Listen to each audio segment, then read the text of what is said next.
ಬಳ್ಳಾರಿಯ ಎಪಿಎಂಸಿಗೆ ಅಧ್ಯಕ್ಷರಾಗಿ ಕಟ್ಟೇಮನೆ ನಾಗೇಂದ್ರ, ಉಪಾಧ್ಯಕ್ಷರಾಗಿ ಕೊಳಗಲ್ ಹುಲಿಯಪ್ಪ ಅವರು ಪದಗ್ರಹಣ ಸಮಾರಂಭ ನಡೆಸಲಾಗಿದೆ.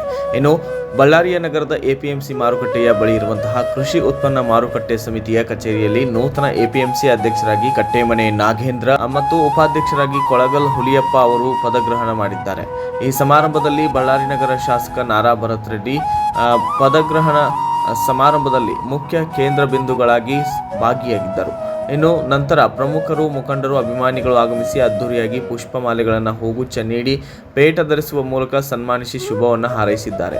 ಈ ಸಂದರ್ಭದಲ್ಲಿ ಬಳ್ಳಾರಿ ಮಹಾನಗರ ಪಾಲಿಕೆಯ ಮೇಯರ್ ಬಿ ಶ್ವೇತಾ ಸೋಮು, ಬಳ್ಳಾರಿ ನಗರದ ಜಿಲ್ಲಾ ಕಾಂಗ್ರೆಸ್ ಅಧ್ಯಕ್ಷ ಅಲ್ಲಂ ಪ್ರಶಾಂತ್, ಕಾಂಗ್ರೆಸ್ ಹಿರಿಯ ಮುಖಂಡ ನಾರಾಯಣರಾವ್, ಉಪಮೇಯರ್ ಬಿ ಜಾನಕಿ, ಬಗರ್ ಹುಕುಂ ಸಾಗುವಳಿ ಸಕ್ರಮೀಕರಣ ಸಮಿತಿ ಅಧ್ಯಕ್ಷ ಎಚ್ ತಿಮ್ಮನಗೌಡ ಸಿದ್ದಮ್ಮನಹಳ್ಳಿ, ಕೆಪಿಸಿಸಿಯ ಪರಿಶಿಷ್ಟ ಪಂಗಡಗಳ ವಿಭಾಗದ ರಾಜ್ಯ ಪ್ರಧಾನ ಕಾರ್ಯದರ್ಶಿ ಯರಗುಡಿ ಮಲ್ಲಯ್ಯ, ಮಹಾನಗರ ಪಾಲಿಕೆಯ ಮಾಜಿ ಮೇಯರ್ ಹಾಗೂ ಹಾಲಿ ಸದಸ್ಯರಾದ ರಾಜೇಶ್ವರಿ ಸುಬ್ಬರಾಯುಡು, ಮಹಾನಗರ ಪಾಲಿಕೆಯ ಸದಸ್ಯರಾದಂತಹ ವಿಕ್ಕಿ ವಿವೇಕ್, ಪ್ರಭಂಜನ ಮತ್ತು ಎಂ ರಾಮಾಂಜನೇಯ, ಬಳ್ಳಾರಿ ಜಿಲ್ಲಾ ಕಾಂಗ್ರೆಸ್ ಪ್ರಚಾರ ಸಮಿತಿ ಅಧ್ಯಕ್ಷರಾದ ಬಿ.ಎಂ. ಪಾಟೀಲ್, ಕಾಂಗ್ರೆಸ್ ಮುಖಂಡರಾದ ಬಿ. ರಾಮ್ ಪ್ರಸಾದ್, ಅಯಾಜ್ ಅಹಮದ್, ನಗರ ಶಾಸಕ ಭರತ್ ರೆಡ್ಡಿ, ಅವರ ಆಪ್ತರಾದಂತಹ ಹರ್ಷದ್ ಸೇರಿದಂತೆ ಕೊಳಗಲ್ಲು ಯರಿಸ್ವಾಮಿ, ಕೆ. ಮೋಹನ್ ಕುಮಾರ್, ಶ್ರೀರಾಮ ರಾಜು, ಹೊನ್ನಪ್ಪ, ಅಭಿಲಾಷ್, ಕಲ್ಯಾಣ ಕುಮಾರ್, ಸುರೇಶ್,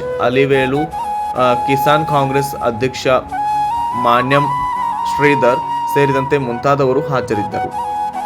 ಬ್ಯೂರೋ ರಿಪೋರ್ಟ್ ಹೇಮಂತ್ ರಾಜ್, ಸೂರ್ಯ ನ್ಯೂಸ್ ಕನ್ನಡ, ಬಳ್ಳಾರಿ.